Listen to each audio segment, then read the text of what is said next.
गंडापुर साहब ने जो एक तहरीक का मोमेंटम है ना, उसको बार बार तोड़ा है, जो मेरी अंडरस्टैंडिंग है। यानी वो एस्टेब्लिशमेंट के साथ राब्ते में रहते हैं और उसके नतीजे में होता यह है कि जो तहरीक का एक मोमेंटम बन जाता है ना, गंडापुर साहब बोलते तो बहुत जबरदस्त हैं, चिल्लाते हैं, सख्त बयान देते हैं, नारे लगाते हैं, बड़ा अपना हैवी किस्म का जेस्चर देते हैं, लेकिन वो तहरीक का मोमेंटम हर बार जब टूटता है तो उसकी एंड में जो वजह निकलती है वो गंडापुर साहब निकलते हैं। कभी वो पहाड़ियां क्रॉस कर लेते हैं। भाई वजीर आला है आप एक वजीर आला हाउस के अंदर बैठे हुए हैं, आपको गिरफ्तार करने पुलिस वाला है, उसकी क्या जरूरत है निकल के उसको चपेड़ मारे आप? आपके पास एक आई नहीं होता है, एक आईजी की क्या जरूरत है कि वो आपको गिरफ्तार करे? और अगर करता है तो फिर करके दिखाए, मुल्क की तारीख में ये भी लिखा जाए। निकल के सामने आते, वो फखर से कहते हैं मैं छुपा हुआ था, उधर छत पे इधर छुपा हुआ था, मैं यहाँ नीचे से निकल गया था, फिर मैं गया वहां पे छुप के, मैं पहाड़ों पे चढ़ गया। क्यों भाई?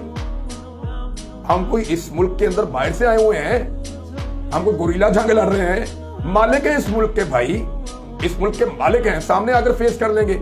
आपके पास आई नहीं होता है, यानी आपको जान से तो नहीं मार सकती रियासत, जान से तो नहीं मार सकती ना। सर्कमस्टेंसेस में फर्क होता है, जो बाकी सहाफी फेस कर रहे हैं या आम वर्कर फेस कर रहा है वो कुछ और है।